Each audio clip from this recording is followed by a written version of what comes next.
Hello అండి, నమస్కారం. Welcome to Python life. ఈరోజు టాపిక్ వచ్చేసరికి స్ట్రెస్ ఫ్రమ్ నో జాబ్. అంటే ఒక జాబ్ లేకపోవడం వల్ల స్ట్రెస్గా ఫీల్ అవుతున్నారా? అయితే వెంటనే ఈ వీడియోని చూసేయండి. సో జనరల్గా ఈ కరెంట్ ఫేజ్లో బేసికల్గా లైక్ గవర్నమెంట్ జాబ్స్ అనుకోవచ్చు, లేకపోతే మెయిన్గా మనం ఐటీ ఫీల్డ్లో ఉన్నాం కాబట్టి ఐటీలో ఇంకా అది కష్టంగా ఉంది. ఇప్పుడు ఫేస్ చూసుకుంటే కనుక అంటే రెసిషన్ పీరియడ్ అనేసి, లే ఆఫ్స్ అనేసి, నంబర్ ఆఫ్ రీజన్స్, ఏఐ అనేసి, ఇలా డిఫరెంట్ సినారియోస్లో మనకి జాబ్ అనేది లైక్ డీలే అవుతూ ఉంటుంది. కాకపోతే ఏదో ఒక రోజు వస్తుంది, రైట్?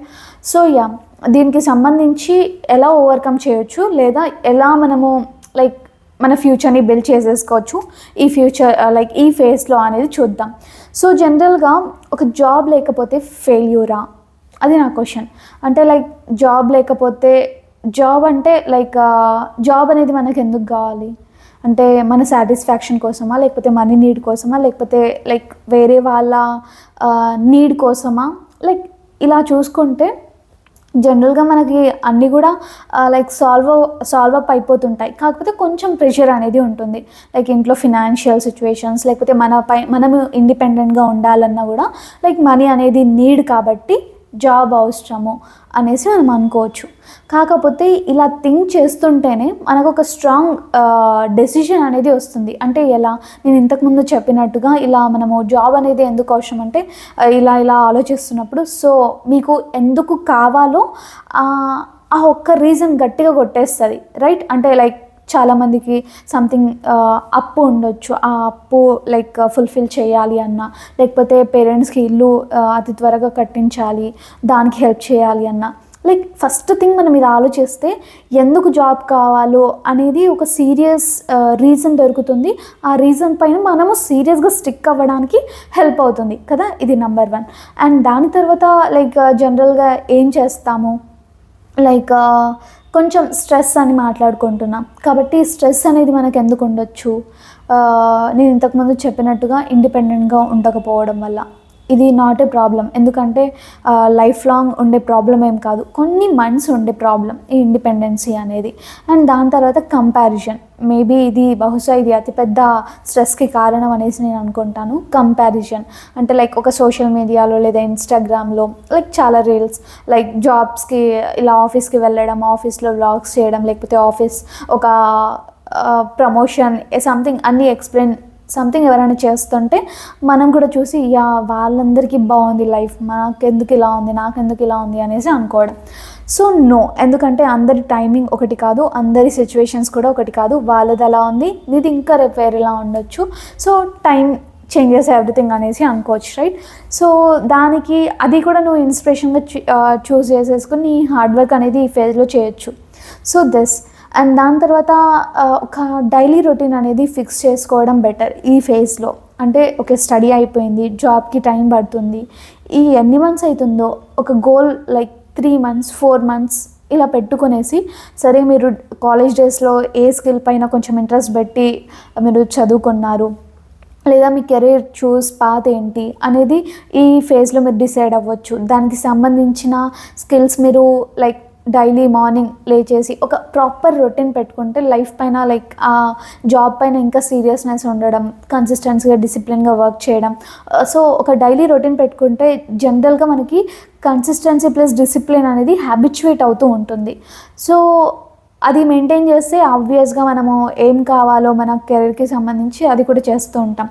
లైక్ జనరల్లీ ఒక మార్నింగ్ వాక్, తర్వాత గుడ్ ఫుడ్, అండ్ అలాగే ఈ ప్రాపర్ ఫుడ్ తినాలి అనుకోవడం, లేకపోతే కొన్ని మీరు కెరీర్కి సంబంధించిన ఏదైనా లైక్ మీరు ఏదైతే చూస్ చేసుకున్నారో దాన్ని ప్రాక్టీస్ చేయడము, లింక్డ్ఇన్ అండ్ గిటబ్లో మీరు యాక్టివ్గా ఉండి మీ ప్రాజెక్ట్స్ ఎవ్రీథింగ్ రెడీ చేసుకోవడము, ఎవ్రీథింగ్ ఇలా మీ కెరీర్ వైపు కొంచెం టైం పెట్టేసుకొని ఈవినింగ్ సమ్ ఎక్సర్సైజెస్, నైట్ చిన్న మంచి ఫుడ్, అండ్ లైక్ మీకు తగ్గట్టుగా మీరు ఒక లైఫ్ రొటీన్ పెట్టుకొని దాంట్లో ఇది యాడ్ చేసుకుంటే లైక్ మీకు తిరిగి చూసుకుంటే ఆ కొన్ని డేస్ కూడా మీకు వేస్ట్ అయినట్టు అనిపించదు కూడా. ఇన్ కేస్ మీకు జాబ్ వచ్చినా కూడా 3 months తర్వాత 4 months తర్వాత తిరిగి చూసుకుంటే గాడ్ అది ఎంత బాగుండేది ఫేస్ అనేది, నేను ఎంత ప్రాపర్గా డిసిప్లిన్గా ఉన్నాను. ఈవెన్ మీకు జాబ్లో ఉన్న ఆ ఫేస్ కంటే ఇంతకు ముందుది నచ్చుతుంది. వై? బికాస్ మీరు చాలా డిసిప్లిన్గా, వితౌట్ రష్, ఎవ్రీథింగ్ లేకుండా మీ daily food everything proper sleep everything పెట్టేసుకుని హ్యాపీగా ఉన్నారు కాబట్టి సో తిరిగి చూసుకున్నా కూడా మీకు ఒక సాటిస్ఫాక్షన్ అనేది దొరుకుతుంది. అట్లీస్ట్ నేను హెల్త్నైనా సంపాదించుకున్నాను అలా. సో ఇక్కడ మీరు మీ మెంటల్ హెల్త్ మెయిన్గా ఇవన్నీ కూడా సరిగ్గా ఉండేలా చూసేసుకోవాలి. సో దానికి సంబంధించి మీరు జర్నలింగ్ చేయొచ్చు, లేదా ఒక ఫ్రెండ్ లేకపోతే మీ ఫ్యామిలీతోటి అసలు బయట సిచ్యువేషన్స్ ఎలా ఉన్నాయి, మీకు ఇంట్రెస్ట్ లేక మీరు జస్ట్ మీకు ఇంట్రెస్ట్ లేక లేకపోతే మీరు దాని గురించి ట్రై చేయక మీకు రావట్లేదా, ట్రై చేస్తున్నా 100% ఎఫర్ట్స్ పెడుతున్నా కూడా రావట్లేదా, ఈ రెండిటికి మధ్యలో కూడా మీరు ఒక క్లారిటీ మీ ఫ్యామిలీస్కి ఆబ్వియస్గా ఇవ్వాలి. వాళ్ళు కూడా కొంచెం స్ట్రెస్లో ఉంటారు, నా కొడుక్కి కూతురికి ఇంకా జాబ్ రాలేదనేసి, లేదా ఫ్రెండ్స్కి ఇలా దగ్గర వాళ్ళతో ఇలా ఎక్స్ప్లెయిన్ చేసుకుంటూ ఓపెన్ అప్ అవుతూ ఉంటే మీకున్న స్ట్రెస్ పోతుంది. అండ్ దట్టు వాళ్ళు కూడా అర్థం చేసుకుంటారు కదా, మీరు డైలీ రొటీన్ చూస్తున్నారు, ఇంత హార్డ్ వర్క్ చూస్తున్నారు. సో వాళ్ళ వైపు నుంచి కూడా పెద్దగా స్ట్రెస్ రాకుండా, ఒక ప్రెషర్ అనేది రాకుండా, అండ్ వాళ్ళు కూడా మీకు సమ్వాట్ మోటివేషన్ ఇస్తూ అలా హ్యాపీగా ఉంటుంది.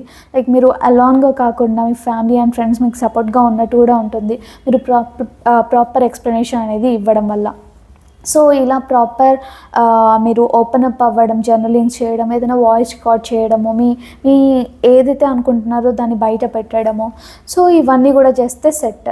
అండ్ మెయిన్గా ఈ ఫేజ్లో మీరు ఎంత హార్డ్ వర్క్ చేస్తారో అంత హార్డ్ వర్క్ అసలు బయట ఏం ట్రెండింగ్లో ఉన్నాయి దానికి సంబంధించిన స్కిల్ నేర్చుకుని, దానికి సంబంధించిన ప్రాజెక్ట్స్ నేర్చుకుని గిట్హబ్లో పెట్టేసి లింక్డ్ఇన్ అప్డేట్ చేసేసుకొని కన్సిస్టెన్సీగా ఎవ్రీడే ఈవెన్ దో మీరు నేర్చుకుంటున్నారు, స్టిల్ మీరు అప్లై చేస్తూ నంబర్ ఆఫ్ జాబ్స్కి అప్లై చేస్తూ ఉంటే ఆ 3 months తర్వాత 4 months తర్వాత మీకు జాబ్ వచ్చే ఛాన్స్ అనేది 99% ఉంటుంది.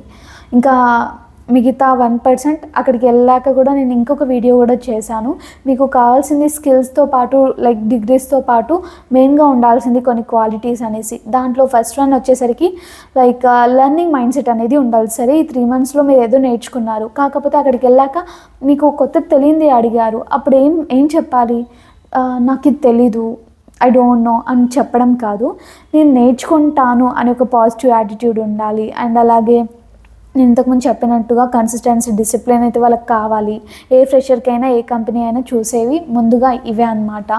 అండ్ ఆ ప్రాబ్లమ్ సాల్వింగ్ స్కిల్స్ ఉండాలి, బేసిక్ కమ్యూనికేషన్ ఉండాలి. వీటన్నిటిపైన కూడా ఈ ఫేజ్లో మీరు అప్గ్రేడ్ చేసుకుంటే ఇంకా చాలా 100% జాబ్ వచ్చే ఛాన్సెస్ అయితే ఉంటాయన్నమాట. సో ఇదండి అసలు ఈ స్ట్రెస్ని ఓవర్కమ్ చేయడం ఎలా అండ్ ఇదంతా కూడా, అండ్ ప్రాపర్గా జాబ్ రావడానికి ఒక రొటీన్ అంటూ ఇదైతే నేను చెప్పగలను. అండ్ బై ద వే మన పైథాన్ లైఫ్ అయితే ఫుల్ స్టాక్ పైథాన్ జస్ట్ 1999కి మాత్రమే ఫుల్ స్టాక్ పైథాన్ అండి. సో ఇది బేసికల్గా ఎంత ప్రైస్లో ఉంటుందో మీకు తెలుసు. సో జస్ట్ 1999కి మాత్రమే మీకు అందించడం జరుగుతుంది. అండ్ అలాగే ఇక్కడ మీకు ఈఎంఐ ఆప్షన్ కూడా ఉంటుంది. సో మీరు ఇన్ కేస్ ఫినాన్షియల్గా కాలేజ్ స్టూడెంట్స్ అయినా ఎవరైనా సరే మీకు కుదరట్లేదు 1999 అంటే మీరు ఈఎంఐలో కూడా పే చేసేసుకోవచ్చు. సో మంత్లీ లిటిల్ అమౌంట్ అనేసి ఉంటుంది. సో దానికి సంబంధించిన మీకు ఎంక్వైరీస్ కావాలి, క్లియర్ చేసేసుకోవాలి అన్న, కోర్స్ డీటెయిల్స్ తెలుసుకోవాలి అన్న, ఇంకా ఫీ డీటెయిల్స్ ఇలా ఎలా ఎన్రోల్ అవ్వాలి ఎవ్రీథింగ్ తెలుసుకోవాలి అన్న కూడా జస్ట్ మీరు డిస్క్రిప్షన్లో మెన్షన్ చేసిన కాంటాక్ట్ డీటెయిల్స్కి అయితే అప్రోచ్ అయిపోండి. ఎవ్రీథింగ్ కూడా మీకు ఎక్స్ప్లెయిన్ చేస్తారు.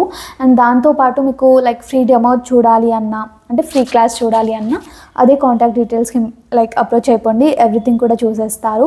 అండ్ ఆ ఫ్రీ క్లాస్ చూశాక మీకు నచ్చింది, అర్థమైంది అంటేనే జాయిన్ అయిపోండి. And thanks for watching this video. Stay tune for further videos. మీకు ఇంకేమైనా డౌట్స్ ఉంటే కామెంట్ సెక్షన్లో free to comment. Thank you.